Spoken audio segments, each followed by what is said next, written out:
which saw the Boston Bruins and the Philadelphia Flyers play an interesting match, I should say, given how under normal circumstances these two teams would not be division rivals. So a very interesting start.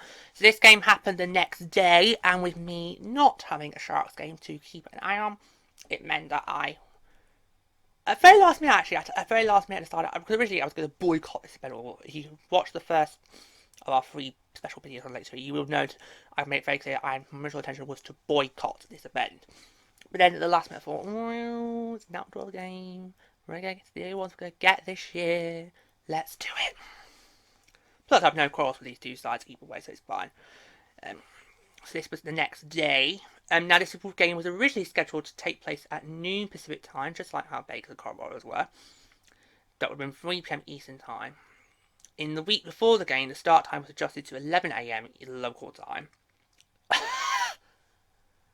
Sorry, did anybody in charge of the National Hockey League do a geography degree?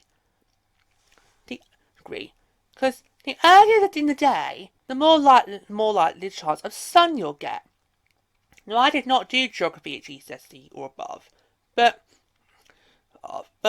I very well know if at the morning, sun's at its highest, evening, sun's at its lowest.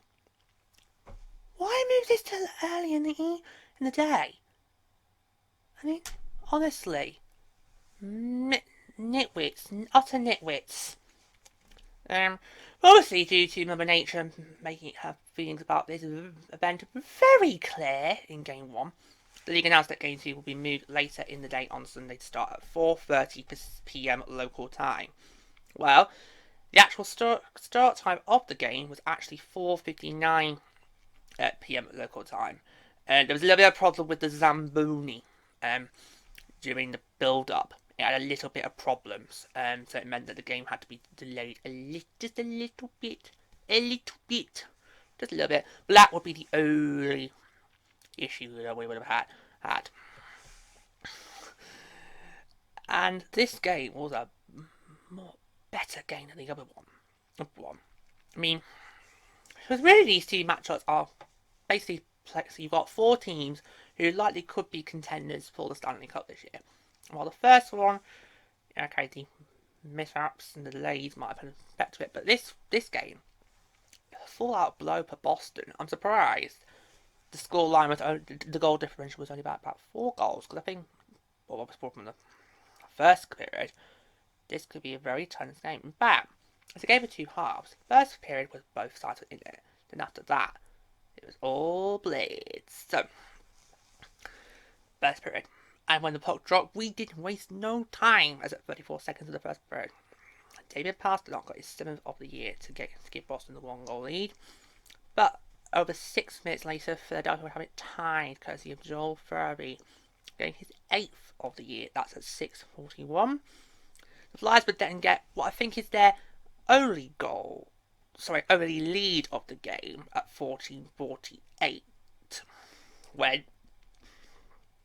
Sean Coturna got his 3rd of the season. But that lead did not last long, did it, Gritty? Because at 15:27, Boston tied it, courtesy of Charlie McAvoy. The boy.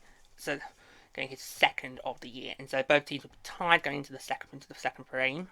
But once the second got on the way, just like the first, the scoring got off quickly. At 46 seconds, Boston retook the lead. David Pastrnak getting his 2nd of the game and 8th of the year overall at 46 seconds. Then we had a massive goal drought, as it was Lennart up with a lot of back and forth. Then at 16:14 the next goal came, and it was Boston's even-handed Charlie Coyle getting his 3rd of the season to give Boston that 4-2 lead, and then they extended it not long after that to make it 5-2 Boston at 16:47. Trent Frederick against first of the year, and then one more for Boston, good measure, at 17:53 for Boston by James Van Rynbeck to make it. Sorry, that's the first. No, from Nick Ritchie, I should say. Power play goal. Sorry about that. Nick Ritchie at 17:53 the second period, made it 6-2 on the power play. But James Brown, running back, would get a power play goal in the third for Philadelphia at 12:45 to make it 6-3 Boston. But then Boston got one more good measure as David Pastrnak got a hat trick for his ninth of the year overall at 7-4 for a 7-3 win for the Bruins. So what a goal fest! A brilliant game to watch. With both sides getting their fair amount of chances. We'll go through the rest of the summary. So penalties, mainly Philadelphia. Boston only took about 3 penalties, but both sides again took the same amount of penalties. So Philadelphia got the first penalty game at 12:34. Sean Corrigan had 2 for tripping. Then at 6:17, the Flyers had a bench penalty that was served for too many men on the ice. That was served by Andy Aldroff. He then got another penalty for Philadelphia for roughing at 16:47. Then in Boston got a penalty by Anders Brodek, 2 minutes for holding at 18:16. Then in the third, he got another penalty for hooking, this time at 9:31. Then the last penalty game was Boston's. It was Brandon Carlo for interference at 12:37. So the power play opportunities, both sides had 3, and both sides each got a power play goal each. So unlike Vegas and Colorado, both sides these details here were able to take the penalties pop up in that one. Shots by Perrin. In the first, Philadelphia 11, Boston 8. In the second, and this is the tilt here, Philadelphia only got 3 shots on goal in the second period, while Boston had 15. Then in the third, Philadelphia had 5 shots, Boston had 12. So the totals there were 19 for Philadelphia, 35 for Boston. The 3 stars of the game were Philadelphia's James Brown, running back, with 1 goal, 2 assists, got the third star for Philadelphia. Brad Marchand with 2 assists got the second star for Boston, and David Pastrnak with his hat trick, 3 goals, got the first star for Boston. So what a blitz and bonanza way to end this mini little weird weekend. And it was just an amazing game to watch. But really, Philadelphia didn't really have that much opportunity in them.